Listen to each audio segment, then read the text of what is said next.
Almost everything regarding the narration about Lord Krishna in connection with the history of the pious Maharaj Parikshit. The important point here is that the sages ask about things in relation to Vasudeva Kata Upetam, but in regards also to Parikshit. In other words, the devotee Parikshit was related to Vasudeva or Krishna, and therefore that story was also of interest to the devotees. In other words, the devotees are interested not only in the Supreme Lord, but also devotees of the Supreme Lord. If we think about this very carefully, we'll understand that if we're talking about the narrations of the Lord, then that means the Supreme Lord does some activities. So what type of activities does he do? So he does activities with devotees. He can't do activities just by himself. Of course, we can say, well, he creates the material world. Yes, that's one Leela of the Supreme Lord. So the creation of the material world, that is Sarga and Visarga and Sthana, all of this is also a Leela of the Supreme Lord. So it's a pastime of the Lord. But even that Leela, if we look at it, what is the purpose of creating a material world? It's for jivas. It's for the persons who are supposed to be devotees of the Supreme Lord. But unfortunately, the jivas in the material world are bahirmukha, or opposed to the Lord. But the whole purpose of the Lord in doing that is to make those jivas, those souls, into devotees of the Lord. So that's even a Leela of the Lord, or a pastime of the Lord, but it's a little bit indirect. So the devotees are more concerned with the pastimes of the Lord in the spiritual realm, or the Lord in the when he comes into the material world, his pastimes with the devotees. So these are interesting for the devotees to hear about. So in other words, the Lord does activities, but the real activities that they're interested in is activities of the Lord with devotees. So when we talk about the Leela of the Lord, or the Katha, the narrations of pastimes of the Lord, etc., it is always in relation to devotees. The Lord is doing something and it involves some devotees somewhere. And that is what makes those pastimes interesting. In other words, the ultimate glory of pastimes and the juice of the pastimes, the nectar of the pastimes, is the sweet relationship that the Lord shows with his devotees. So if we look at any famous pastimes like the Damodar pastime, where Mother Yasoda ties up Krishna, or the pastime of Govardhan Leela, where Krishna lifts up Govardhan Hill. These are all sweet pastimes because it involves the Lord exchanging affection with his devotees. So in case of Mother Yasoda and Krishna gets tied up. Why does he get tied up? He gets tied up as a show of love to Mother Yasoda. Krishna gets tied up by ropes of prema, not by material ropes. So in other words, the Lord is controlled by the prema of the devotee. So that is what the devotee relishes, how the devotee is able to control the Lord by his love.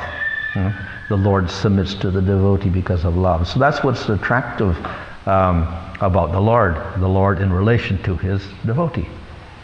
And similarly, if we take the Govardhan pastime, then Krishna lifts up Govardhan Hill. Why does he do that? To protect the devotees, to protect the inhabitants of Vrindavan, all the people and the cows and all the animals from the rains and floods. So in other words, he responds to the danger to the devotees, and he gives them protection. So the Lord serves the devotees. So Krishna stands for 7 days and nights with his hand in the air holding up this mountain. Why? Because of his devotees, to save his devotees. And of course, he has some other purposes in mind also. So it's described that for 7 days all the people of Vrindavan, that is the elders who were in Vatsalya Rasa, those who were budding with Madhurya Rasa. It would not quite manifest because they were only 7 years old, but the gopis were also, and Krishna were approaching 8 years old when the Madhurya Rasa manifested, so it was a little bit of Purva Raga there. And then, of course, Sakya Rasa was there with all the cowherd people. But generally, it was short-lived because they can only see Krishna part of the day.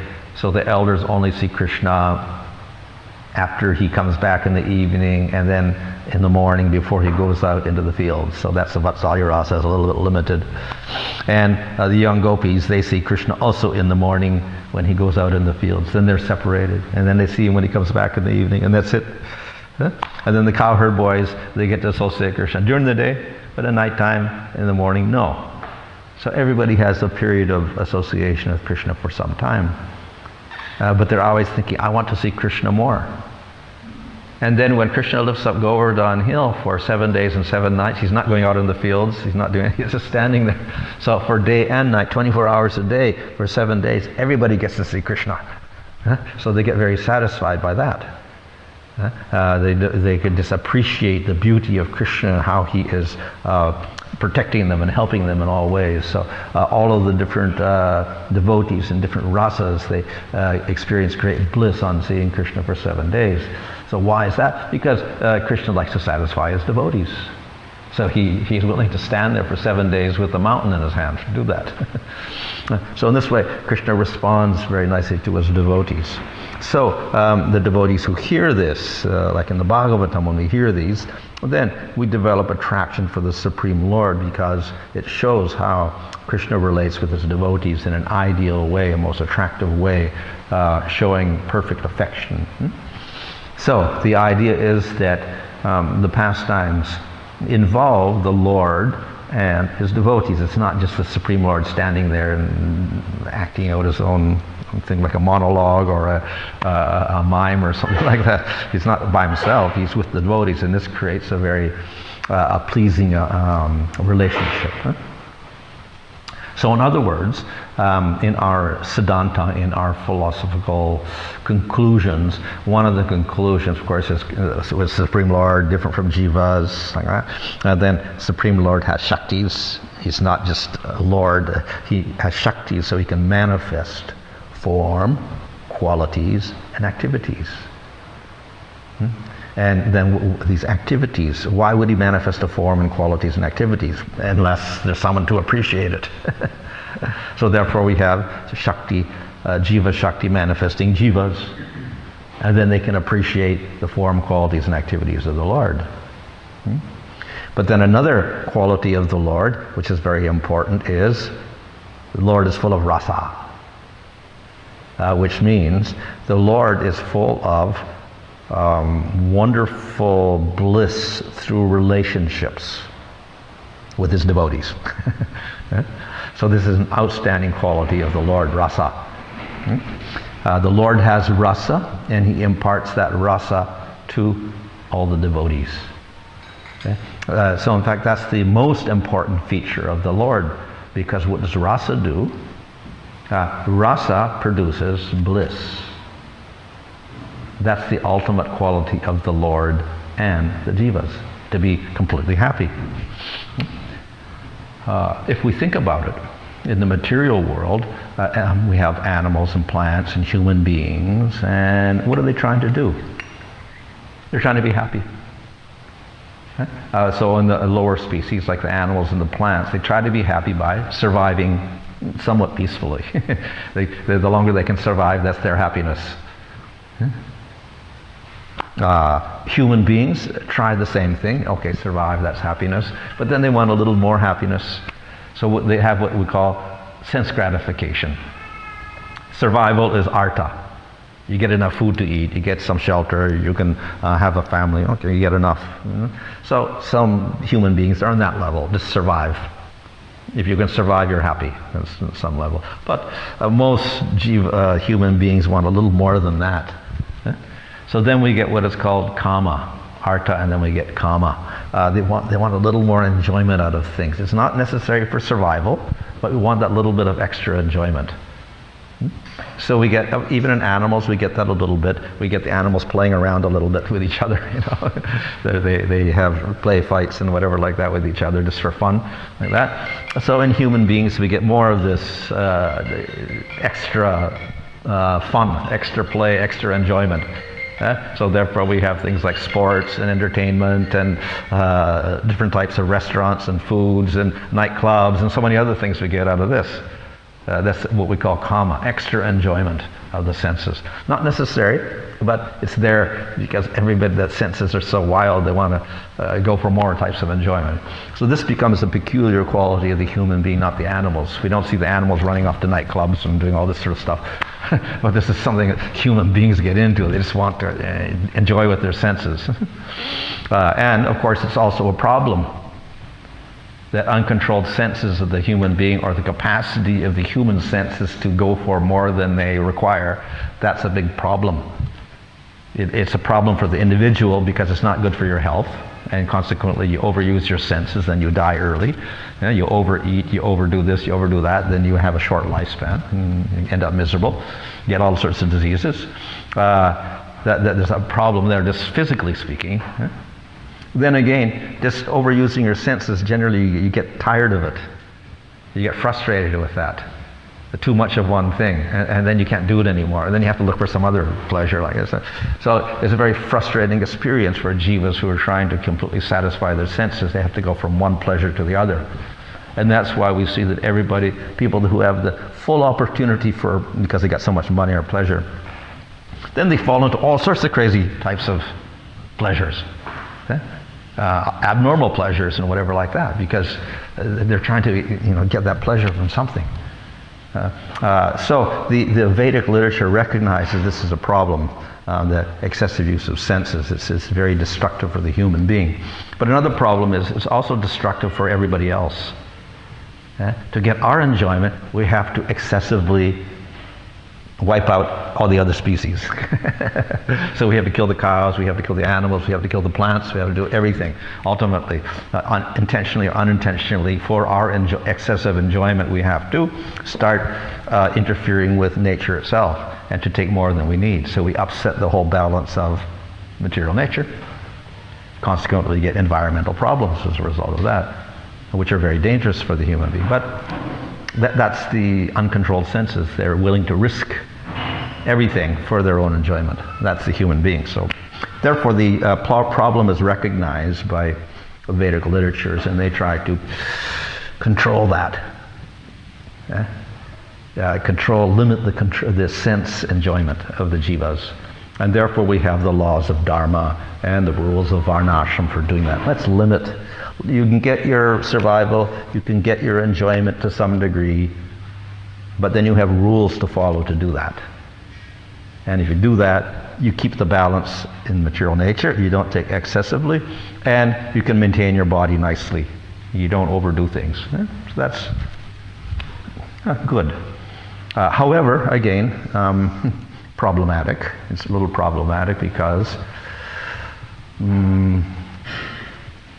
the nature of the jiva is happiness, but in this world we're trying to get that happiness by survival of the body and a little more enjoyment of the body, and then Dharma comes along and says restrict yourself.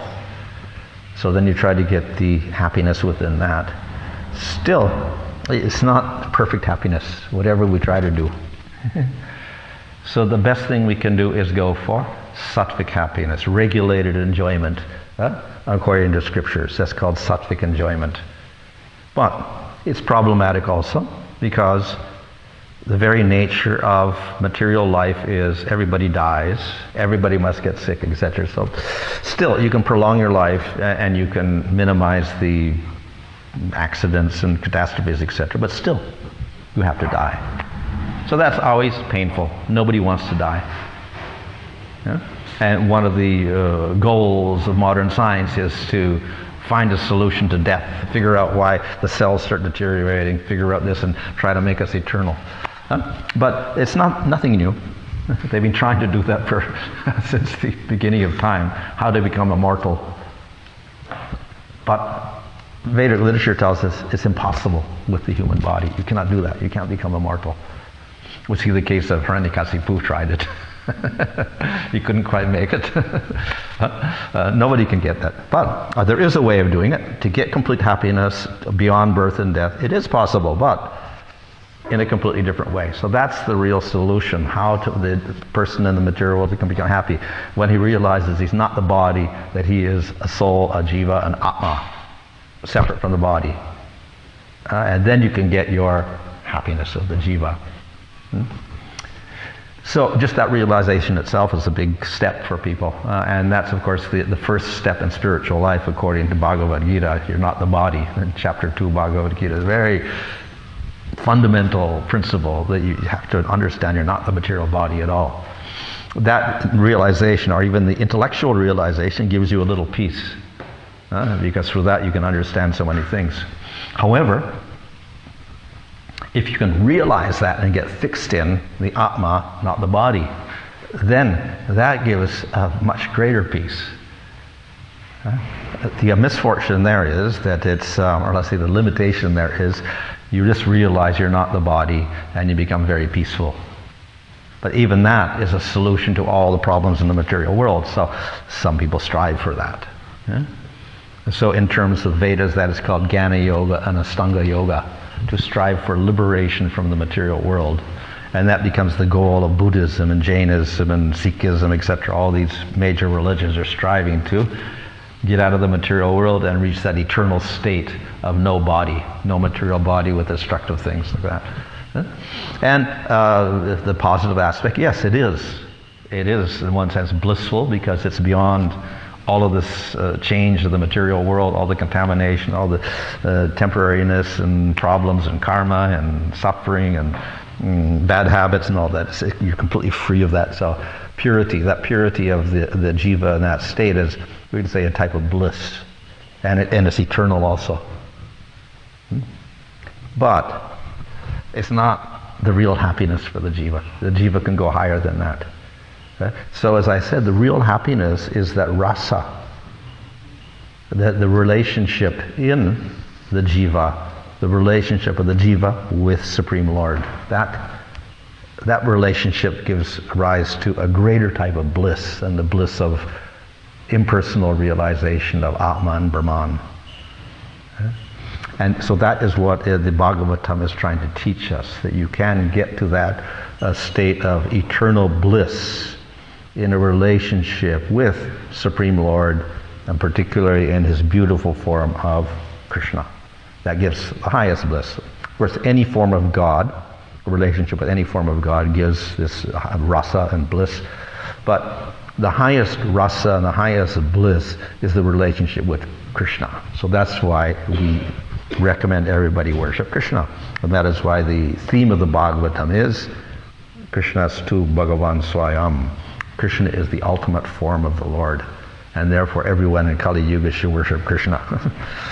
Why? Because the Bhagavatam is very merciful and it reveals the highest bliss possible for the jiva in the spiritual world. That is a relationship with Krishna. So therefore, this the Lord with his devotee, and that relationship gives rise to this eternal, ever-increasing happiness. And no jiva will deny that. No jiva will reject that. Everybody wants to be happy. So the animals and the plants also want to be happy. And so the human beings also want to be happy.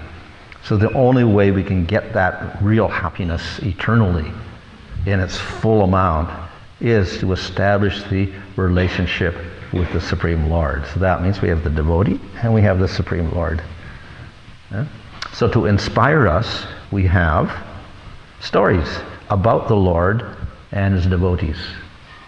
So through these stories, we can understand the wonderful qualities of the Supreme Lord and also the wonderful qualities in the devotee that qualify him to have this relationship with the Lord. So that is why we have all these different stories of the Supreme Lord and his different activities in the spiritual world.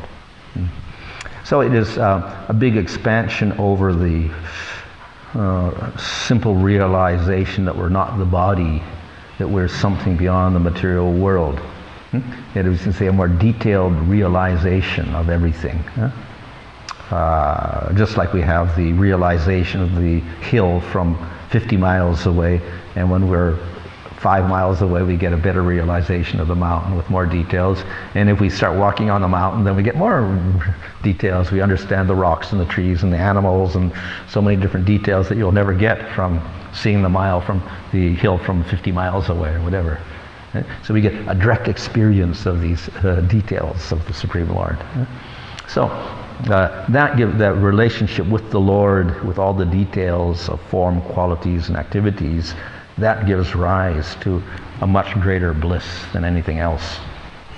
And it operates in a way quite similar to the material world. Now, the material world is a little bit peculiar because we have all forms and qualities, activities, and then we say, well, you don't want forms and qualities, activities, because they're all material and they're all temporary and they cause problems for us. So then we try to get out of the material world. So then we think, well, we shouldn't have any form, qualities, activities anymore. But we do have that in the spiritual world. Not only do we have that, we also get a sense of time.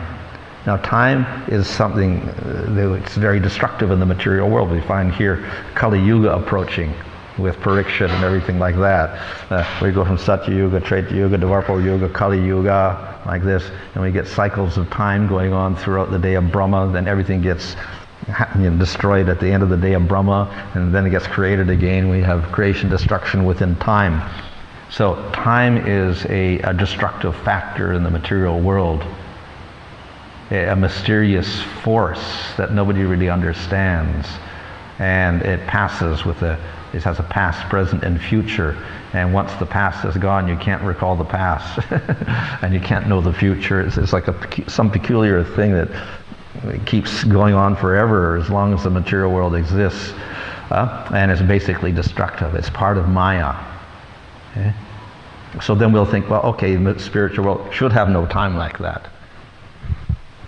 But then, strangely enough, we find the Lord has activities. There's stories about the Lord that seem to act through time again. So again, we have time in the spiritual world. The Lord does have activity, the devotee does an activity, the Lord does an activity, the devotee does an activity. So the pastime of Krishna lives in Govardhana Hill takes place over 7 days. There's a time expanse. The Ras Leela takes place over a period in the nighttime. Or the Damodar Leela takes place through the morning and the afternoon. So we get at a particular period of Krishna's life when he's a small child. So it looks like a material time again. So in one sense we could say there's time in the spiritual world, but it's quite different from material time, which is destructive and part of the material world. It's another feature, like the form, qualities, and activities of the spiritual world. There's also a time in the spiritual world. It's completely different from form, qualities, activities, and time in the material world. But for what use? Why? Because it helps create the bliss of the spiritual world. If we have activities of the Lord in relation to the devotees that cause suspense and cause joy, this is wonderful in the spiritual world. So we have time operating to create bliss in the spiritual world. In the material world, time is there to create destruction and to remind us everything is temporary. The time in the spiritual world gives rise to an expectation of ever-increasing bliss. So it's a type of time, but it's also a flexible type of time. So we see, for instance, that it is said that Krishna played his flute, and then all the gopis came, and then they had Ras Leela in the night. And that Ras Leela is considered to be the supreme pastime of all Krishna's pastimes that are recited in the Bhagavatam. The Ras Leela is considered to be the highest pastime because it displays the highest joy within Madhurya Rasa, where we have separation and union and everything taking place, and a display of ultimate arts in dancing, singing, and whatever, joking, and all this. It takes place all within the Ras Leela in the most profound way with 3 billion gopis and 3 billion Krishnas, like that. So it's considered to be the highest pastime. So, of course, it starts after the moon rises in the night, in the evening time, and it must end before the morning sun rises and everyone disappears and goes home. So it's within a set period of time, some maybe 5 hours or 6 hours like that.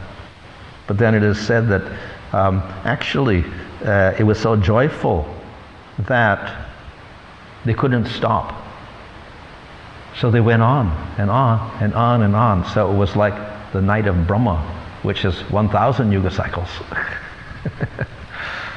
It was so joyful. It went on for years and years and years, millions of years. But it passed as if it were a few seconds. And then all of that night of Brahma fit into a few hours. And then they went home in the morning and everything like that. So in other words, time can expand and contract very wonderfully within spiritual time, it is, unlike material time. So it's very adjustable to the pastimes, etc. like that. So time acts in that way. And the same with space. Space also is inconceivable. We just think, okay, Krishna goes out and has the Ras Leela in the forest at night, but and in Vrindavan, and Vrindavan is what, 64 krosas or something like that across the whole of all the 12 forests of Vrindavan and Mathura, all this. But there were 3 billion gopis there in a circle, and 3 billion Krishnas, so that's 6 billion people making a big circle in one little forest of Vrindavan, hiding from everybody else, so that Nanda and Yasoda and the elders didn't know anything. So they all fit within this playing in a circle in the forest like this. All these billions and billions of people. It all fits by the miraculous nature of spiritual time and spiritual space. Everything fits very nicely there. And it creates joy. And it's not impossible. This is simply an aspect of adjustment of everything for expressing the joy of Supreme Lord Bhagavan Krishna. So all this creates stories and pastimes, some of which are described in the Bhagavatam. And through hearing these stories, we can begin to appreciate the attractive qualities and actions and form of Krishna and his devotees. And with that, then we can have an aspiration for achieving a similar position as those devotees in the spiritual world. So that's the whole point of all these discussions of pastimes in the Bhagavatam. So in this particular case, they asked about Pariksha, his relationship with Krishna. So this is being described in these past chapters and also this chapter. Okay, any question?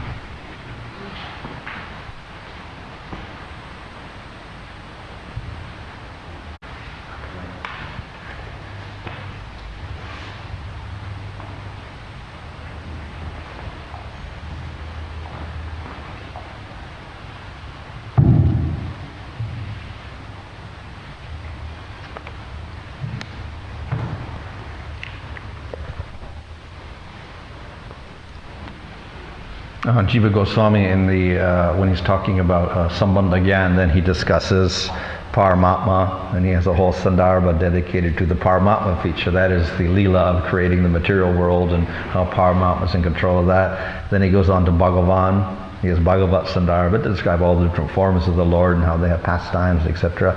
Then he has one Sandarbha dedicated to Krishna and how he relates with his devotees as Bhagavan. And then he mentions, well, we don't have a Brahman Sandarbha. We have a Paramatma Sandarbha, and we have a Bhagavat Sandarbha, we have a Krishna Sandarbha. There's no Brahman Sandarbha. Why? Because you can't talk about Brahman. There's no form and no qualities and activities, so you can't discuss anything about it. Yet it becomes the goal, the first goal for everybody after they get frustrated with the material world. So the Gyanis and the Yogis are concentrating on Brahman, but for the devotee, he understands it's actually nothing in comparison to realization of Bhagavan with his form, qualities, and activities. Maharaj, you were talking about the time element and also space. pastimes, that tends to Adjust expand. or contract or whatever. Yeah. Can that also apply to a transcendentalist in this material world? They can expand and contract time? How time and space can expand and contract to facilitate the... Yeah. And of course they realize within that spiritual time. So they can enter into pastimes of Krishna, and then that's not in this time, it's in a different time. And then they may come back to this time and come into the external world again and act. But then at a certain time they're in an infinite type of time, or no time as far as material world when they're experiencing with Krishna. The reason I ask that is because, for instance, you look at Srila Prabhupada and look at what he achieved in the time he was with us. It's phenomenal. So obviously he had a mastery of time beyond us. Yeah. Of course, Krishna can arrange anything for his devotees, so that they can do the most remarkable things with and disregard for time completely. In other words, they say that Krishna, he arranged so the sun wouldn't set in the battle of Kurukshetra, was it? For certain things like that. So he just kept the sun up, it wouldn't set. So like that, anything can happen. Or in terms of Krishna's birth, then it was supposed to be an Astami of the 8th waning moon. So now we have Purnima, and gradually after Balaram Purnima, it gets smaller and smaller and smaller for 8 days, and then it's a half moon when Krishna is born. But then when Krishna was born, it became a full moon, which is impossible in normal time, and but suddenly Krishna can make anything happen. So the moon out of joy got full again.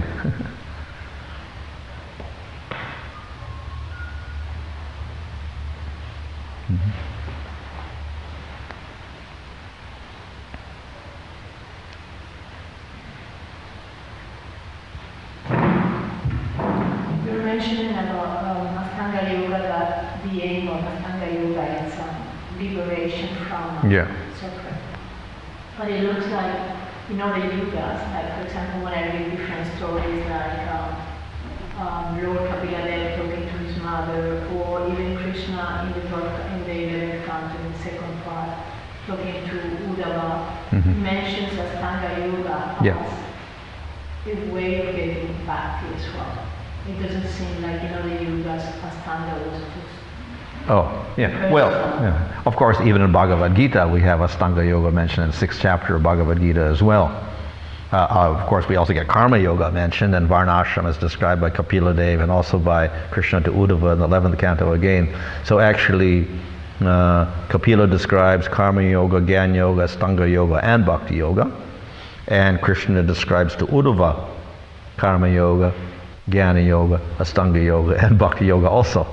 So they all describe these things. In Bhagavad Gita, Krishna describes all 4 again. So in one sense, they're all acceptable. They all have their descriptions in other scriptures like Vedas, etc. So we'll find references to all of the Karma Yogas, Karma Kanda.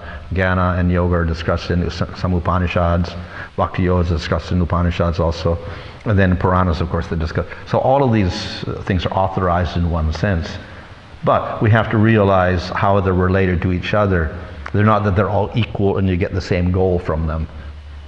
And one leads to the other, and finally it leads to bhakti. So bhakti is the ultimate process in any case. So Kapila Dev describes them all, but he also indicates that Bhakti Yoga is the highest.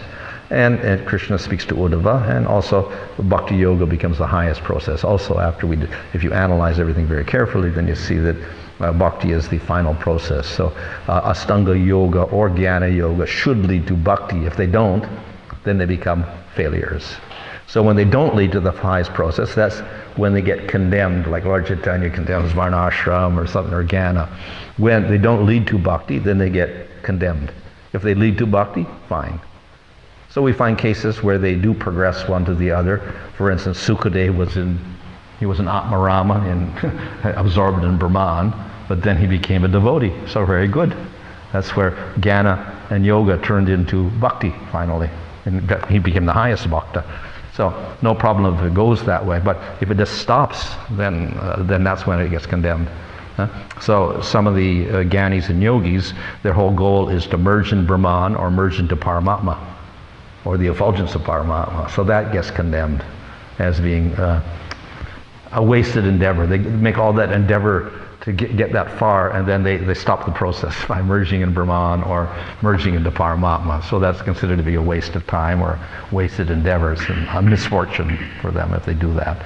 If they can go further and then appreciate bhakti and go to Krishna, fine, good. No, I agree with that. The only thing that I'm trying to say is that it seems like the aim of Ashtanga Yoga in other ages was not only impersonal or well, yeah, we'll find that also in the second canto of Bhagavatam, where he describes Ashtanga Yoga again. And it can lead there, but then the danger is it doesn't also in many cases. So that's where it gets condemned. So the processes are okay and they get praised. Even Karma Yoga gets praised in Bhagavad Gita. So they're praised if they're used as steps towards bhakti. Where they don't lead to bhakti, then that's where they get a problem. That's when they get condemned, and when they lead only to impersonalism. And also because you mentioned how in Kali Yuga, so we have access to realize Krishna. But what happened in other ages? Because Vishnu. Sorry? They get Vishnu. So they didn't have this. You said that the soul cannot be happy without having a relation with Krishna. Well, or any form of God. You get prema. You can get prema, yeah. But it's more intense with Krishna, that's all. Okay. So you get higher rasas, more intense rasas with Krishna. And particularly Vrindavan Krishna, the highest, the most intense, intimate rasas. But there is rasa in Vaikuntha or with Nrsimhadev or Ramchandra. Rasa is there. It's part of prema. And they get ananda. In comparison to the Gyanis, they get Brahmananda, which is like a drop of water in the desert compared to the ocean of rasa. Then I'm talking about the form, not in person. Yeah, so they all get rasa, but it's less still. Does that mean that in other yugas, people will not have the opportunity to that intense rasa, and anyway, Yeah. it will be eternal? So they go to they go to Vaikuntha. And they stay there? Yeah. They're content with that. They don't have the chance to go with Krishna? Well, they don't want to. They're blissful in that position because it's prema, it's blissful, so they feel very satisfied with it.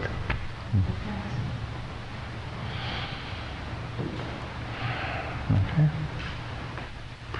Hare Krishna.